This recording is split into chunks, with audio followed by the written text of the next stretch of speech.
अस्सलामुअलैकुम दोस्तों, welcome back to our channel find Urdu. आज हम बात करेंगे गूस बम्प्स के बारे में। गूस बम्प्स का मतलब होता है रोंगटे खड़े हो जाना, यानी हमारे जिस्म पे होने वाली एक अजीब सी रहनुमाई है। चलिए इस टॉपिक पर मजीद गुफ्तगू करते हैं। रोंगटे खड़े होने की वजूहात, कॉजेज ऑफ गूस बम्प्स। रोंगटे खड़े होने की वजूहात बहुत सी हो सकती हैं, जैसे कि ठंड लगना, डर लगना या खुशी महसूस होना।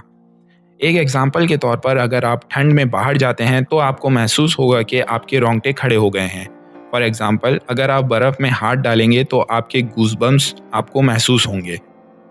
इसके अलावा गूज़बम्प्स और इमोशंस, यानी कि रोंगटे खड़े होना का ताल्लुक होता है इमोशन से भी।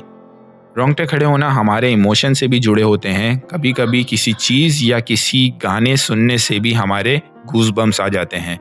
फॉर एग्ज़ाम्पल, अगर आप अपने फेवरेट सिंगर का गाना सुनते हैं और वो आपको बहुत पसंद है तो आपके गूज़बम्प्स महसूस हो जाएंगे। तो दोस्तों, आज हमने गूज़बम्प्स यानी रोंगटे खड़े होने के बारे में बात की।